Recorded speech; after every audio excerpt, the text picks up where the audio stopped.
everybody. Old guy here. I know that there's a definition for a novella and novelette. I think it's something between 20,000 to 40,000 words falls into any one of those categories. But to me, they've either always been a rather long short story or a somewhat short book. Trying to categorize them even further, I think, just kind of isolates them and causes people to go, oh, I don't want to read that. And you should, because there's some very good, very long stories and some very good, very short novels, like these. Number 10, Beggars in Spain. I read the original version of this story, not the add-ons or the follow-ons, but it made me an instant fan of Nancy Kress. This is a story about a group of people who, through a genetic modification, no longer need to sleep, which makes them vastly more talented and intelligent than the regular population because, well, you've got more time to learn things like nuclear physics. And you'd think that foregoing sleep would actually be a good thing, but oh no, it's not. The title comes from a philosophical stance along the lines of what do productive and talented people owe the beggars in Spain? Number 9, The Mist by Stephen King.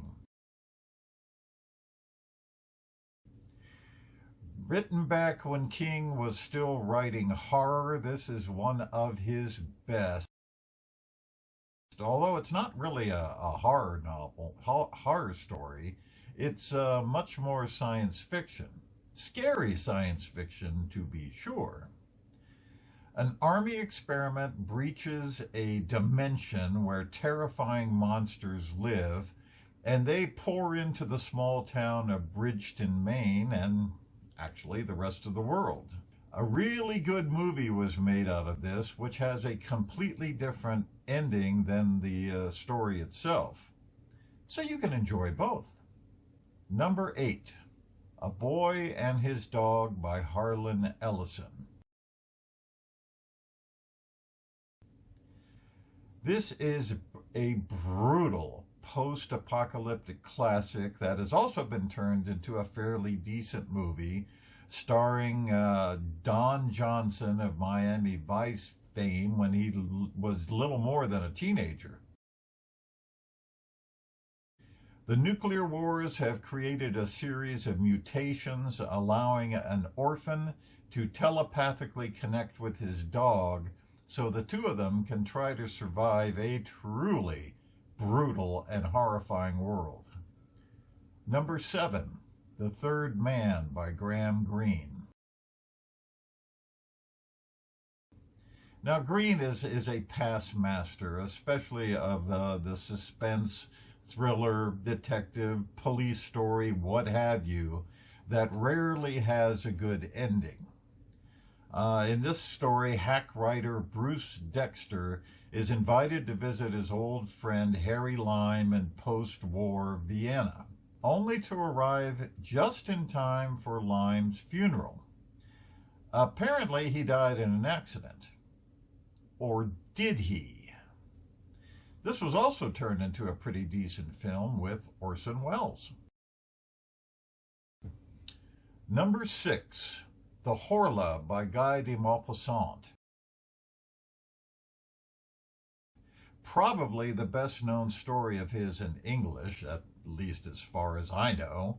It is about a man who waves at a passing ship, and next thing you know, something is living in his house, drinking his water, and driving him slowly insane.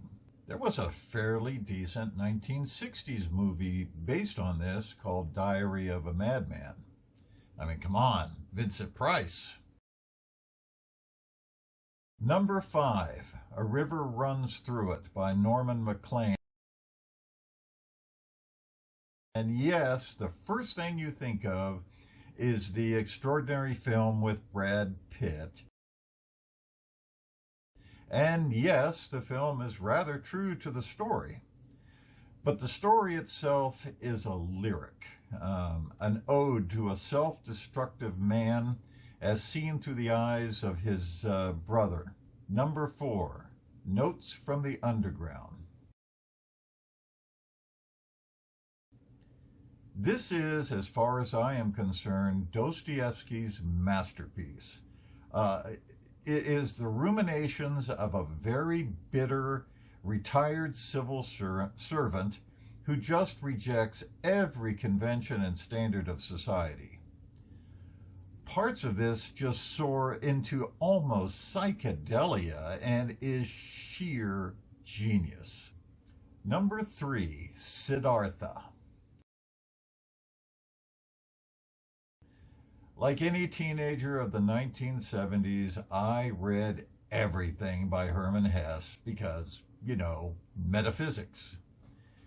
Of all his novels, this is the one I remember the best, primarily because of the river metaphor. I mean, the last part where Siddhartha is sitting on the bank and watching his life flow by and the images of the waves is just perfect. Number 2, The Halloween Tree by Ray Bradbury. Now, anything from Ray Bradbury is going to get my immediate vote, even though most of what he wrote are rather short stories that you could get in collections, but they're all disconnected from each other, like in R is for Rocket. This one, though, is a series of stories following with the attempts of 8 friends to save a ninth who has been spirited away into the land of the dead. It's juvenile, yes, but quite compelling. And number 1, The Dragon Masters by Jack Vance. This is the very first Jack Vance story I ever read and remains my favorite. Set in a future so far away that people are actually able to wield magic, it is the story of a human band that has genetically altered their alien enemies, turning them into war beasts. Typical Vance, rather insane dialogue, pretty wild battle scenes. You'll really like it. Okay, that does it for these 10. Until I read 10 more to replace them. Old guy here. See you later.